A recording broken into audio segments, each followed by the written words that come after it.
একটা ভিডিও, এটা এখন কোটি কোটি লোকের ওখানে ভাইরাল করা হয়েছে।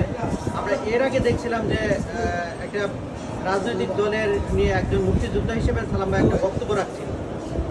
আমরা মনে করবার চাই যে ওই অংশটা ওই দিন ওখানে ছিল আর কি, যে কারণে আপনাদের বলতে যে অনাকাঙ্ক্ষিত ঘটনাটা ঘটছে। আমরা ধারণা করতেছি তারা কি ভাইরাল করলো কিনা, আপনারা এই বিষয়টা কিভাবে দেখতেছেন?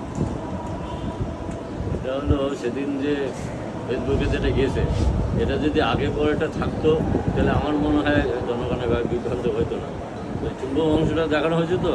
আর সালাম ভাই হলো মানে একজন সিনিয়র নেতা, আমাকে উনি চেনে, কিন্তু দুর্ভাগ্যক্রমে একটা ঘটনা ঘটে গেছে। আমি নিজেও কিছু মনে করিনি, কিন্তু এটা যেভাবে ভাইরাল হয়ে গেছে, মানে এতে আমি মনে করি সালাম ভাইয়েরও সম্মান নষ্ট হয়েছে, আমারও সম্মান নষ্ট হয়েছে। যেহেতু আমি বিএনপির মনোনয়ন প্রত্যাশী নীলকমল চাইলেন, আমার এলাকার লোক এই ভিডিওটাতে মানে যেভাবে দলকে শুধু, আমাকে শুধু না, সালাম ভাইকে শুধু না, দলকে হেয় করার জন্য তারা স্বতন্ত্রমূলকভাবে এইভাবে মানে সবাইকে বলতেছে যে আমাদের নেতারা গণ্ডগোল। আমি মনে করি আমাদের মধ্যে কোনো গণ্ডগোল না, আমরা যেহেতু এক আদর্শের লোক। আর আপনারা জানেন যে আমার বাবা মোশাররফ হোসেন লেবু মিয়া নীলফামারী জেলা বিএনপি প্রতিষ্ঠা করেছে। জিয়াউর রহমান তার প্রতি সন্তুষ্ট হয়ে 1980 সালে তাকে বিএনপির এমপি নমিনেশন দিয়েছিল। সেখান থেকে আমরা বিএনপি পরিবারের সদস্য এখনও আছি। তাছাড়া এলাকার লোকও যারা স্থানীয় সরকার নির্বাচনে পরিষদে, যারা জেলা পরিষদ, ইউনিয়ন পরিষদ, উপজেলা পরিষদের যে জনপ্রতিনিধি, তারাও আমাদের বৃহত্তর পরিবারের সদস্য। কাজেই আমি মনে করি যে এটা একটা ভুল বোঝাবুঝি হয়ে গেছে। আর এ দেশের মাটি আমাদের মানে মাটির সাথে আমার সম্পৃক্ত।